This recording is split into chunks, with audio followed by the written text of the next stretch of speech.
Torchlight ripples across Rome as night settles over the city, casting long shadows across temples and narrow alleys.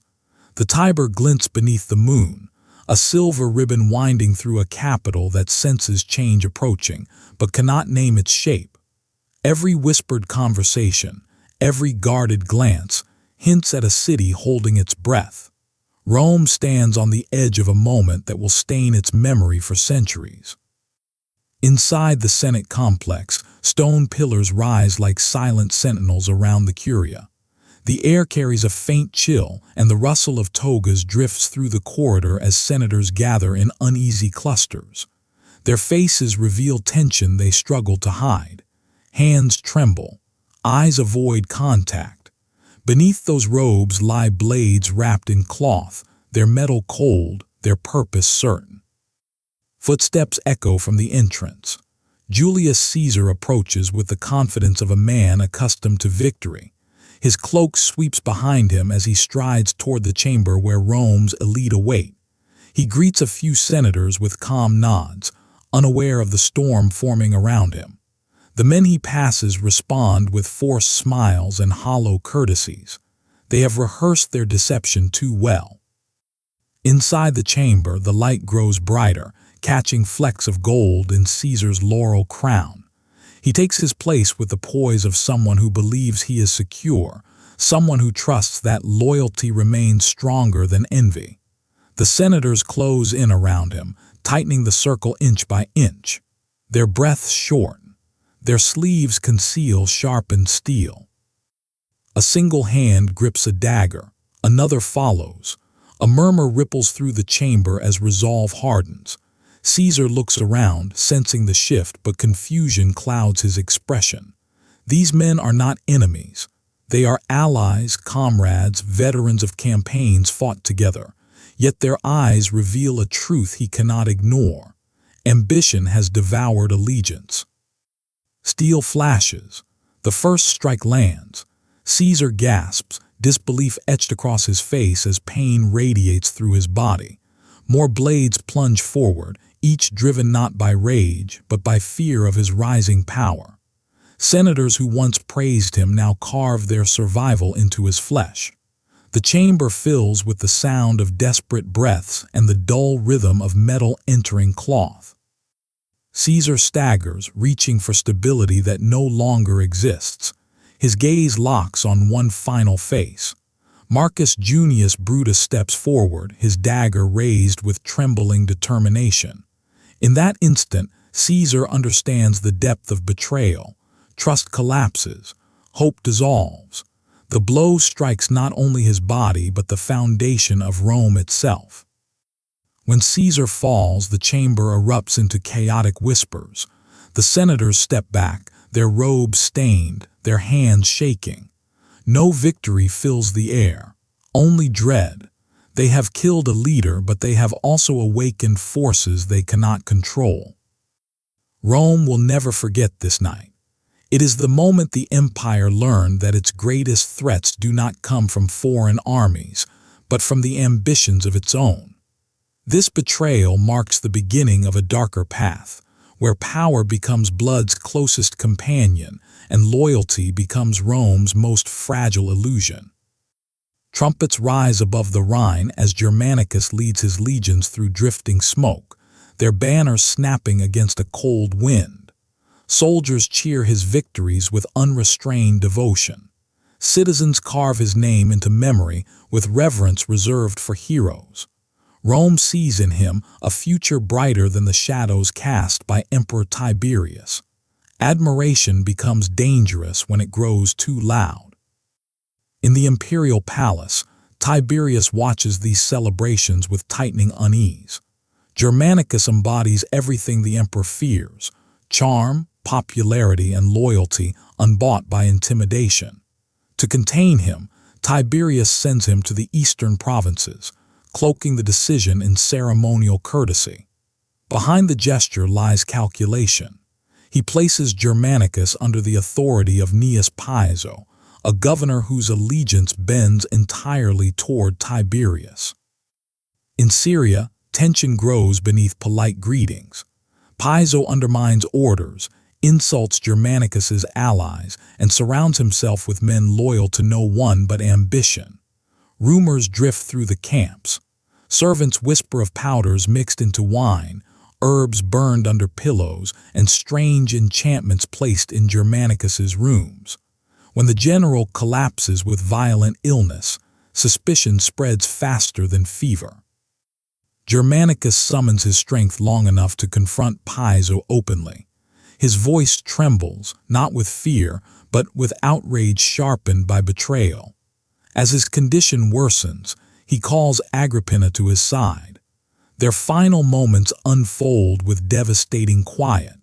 She holds his hand as he warns her to protect their children from imperial cruelty. Agrippina's journey back to Rome becomes a procession of grief.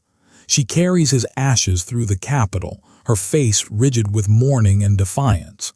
Citizens line the streets in stunned silence. Whispers rise against Tiberius, feeding a paranoia that begins to unravel the imperial household. This betrayal marks the first wound in a dynasty destined to tear itself apart. Rome learns that threats to power need not be enemies. They can be family. Caligula steps onto the marble balcony of the Palatine Hill as crowds roar his name. After years under Tiberius's oppressive rule, Rome greets him as a savior. His early decrees restore liberty, reduce unfair taxes, and honor the memory of Germanicus. Hope surges through the empire. Rome believes it has finally found a ruler shaped by compassion rather than fear. Days later, illness strikes. Caligula lies near death in darkened chambers, attended by nervous physicians and restless guards. When he rises again, a fracture appears in his gaze. The world no longer feels safe. Every whisper sounds like conspiracy. Every shadow hides imagined treachery. Suspicion becomes habit. Friends who once dined beside him vanish overnight. Senators tremble as he enters their halls with unreadable eyes. Accusations replace conversation. Executions follow accusations.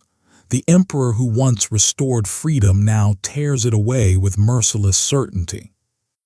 By nightfall, Rome begins to fear the same man it begged to rule. The Praetorian Guard watches him with growing concern. Their armor glints in torchlight as they stand outside his chambers, their loyalty strained by his unpredictability. Caligula senses danger but refuses to retreat. His paranoia sharpens into cruelty, and cruelty sharpens into desperation. The climax erupts in a narrow corridor beneath the palace. The guard closes in with grim resolve. Blades rise. Caligula turns in disbelief, recognizing faces that once swore to protect him.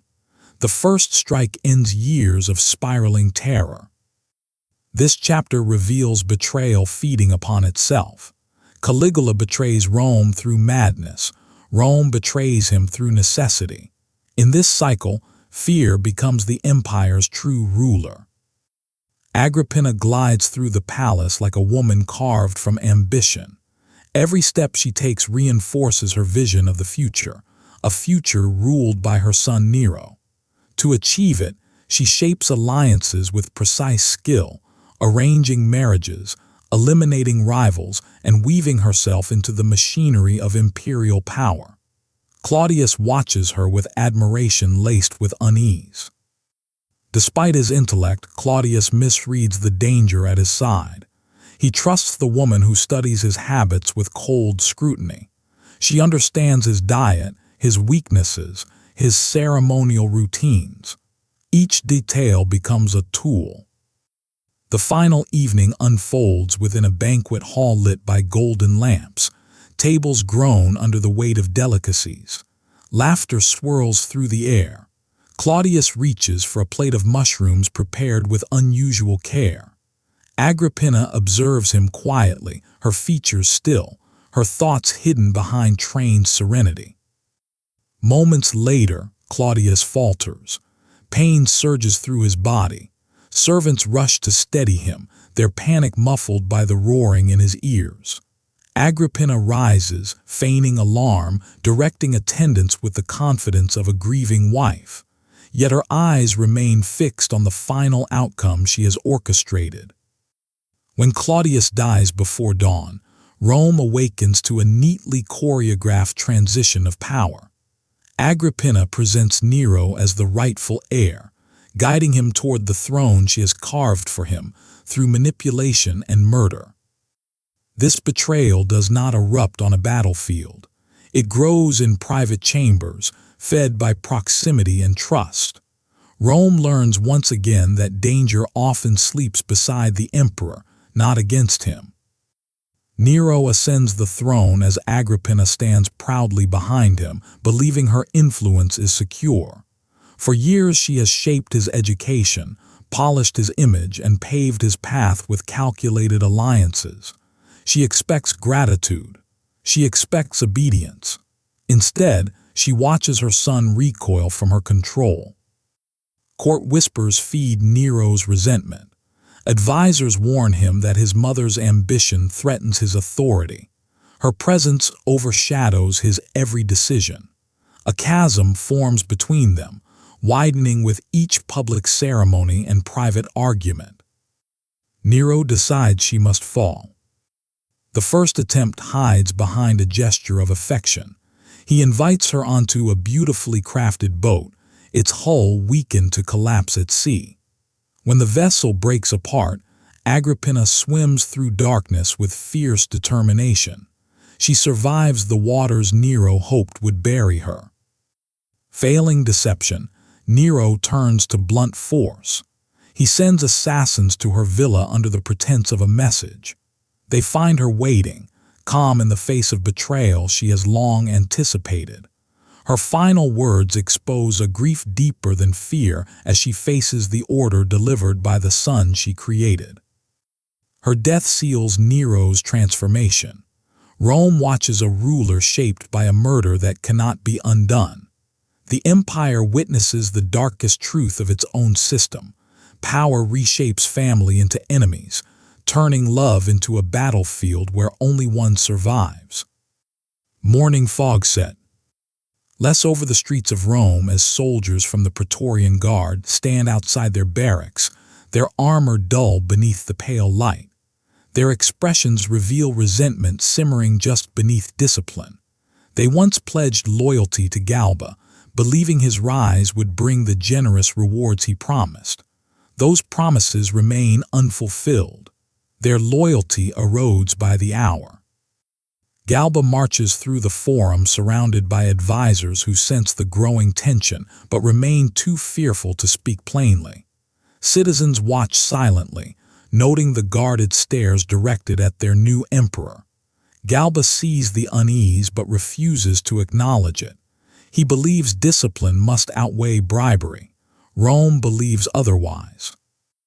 Inside the palace, frustration thickens the air. Officers whisper in small groups, recalling the lavish payments given by previous rulers. Galba's refusal to pay them turns admiration into contempt. Nearby, Otho observes the chaos with careful calculation. He once expected Galba to adopt him as heir, but that hope has dissolved. His ambition sharpens into anger, and that anger shapes a plan. Otho moves through Rome's streets with purposeful calm, summoning Praetorian commanders to private meetings. In shadowed rooms, he places purses heavy with silver into their hands. Each coin carries a promise: support him, and their fortunes will multiply. The officers hesitate for only a moment before accepting. Loyalty proves lighter than gold. By midday, the guard begins to shift. Movements grow coordinated. Orders circulate without Galba's knowledge. The city senses an approaching storm as soldiers emerge from the barracks with hardened expressions. Galba receives the first warning when a messenger rushes into the palace, breathless and terrified. Before he can speak fully, shouts erupt in the courtyard. Boots thunder against stone. The guard advances, their discipline restored under Otho's bribe-forged leadership. Galba steps onto the steps of the forum, his face etched with disbelief. He raises his hand in a feudal gesture of authority. The soldiers hesitate only briefly, shaken by the sight of an emperor who still believes loyalty comes from duty rather than payment. Otho's men surge forward regardless. Blades strike. Galba collapses beneath a storm of violence carried out in broad daylight. Citizens scatter. Advisors retreat in horror. The guard raises Galba's severed head as proof of their allegiance to Otho, not Rome. This chapter exposes betrayal birthed not from ideology, but greed sharpened to a lethal point.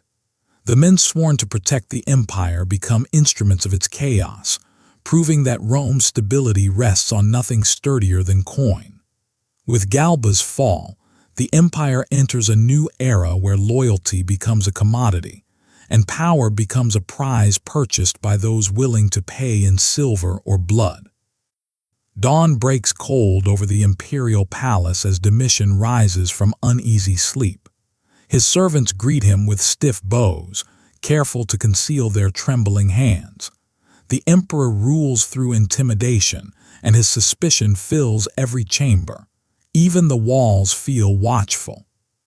Throughout the morning, Domitian senses disquiet trailing behind his steps. Advisors exchange glances when they think he cannot see. Guards avoid meeting his eyes. Paranoia has long guided his actions, but today the unease feels sharper, heavier, almost deliberate. In private, conspirators finalize their plan. Courtiers, guards, and household servants, people Domitian has threatened, punished, or humiliated, agree that survival requires his death. They chart his movements with meticulous care, ensuring he walks alone at the hour of betrayal. As Domitian enters a dim corridor lined with marble statues, the air thickens with an unspoken warning. He pauses, listening.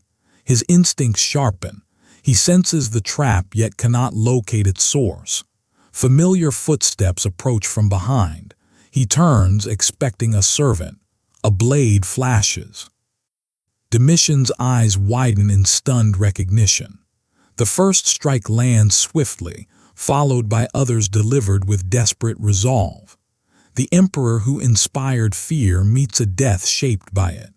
His body falls against the cold floor, untouched by loyalty in his final moment. This chapter underscores Rome's brutal symmetry. Rulers who govern through terror often die beneath the weight of their own creation.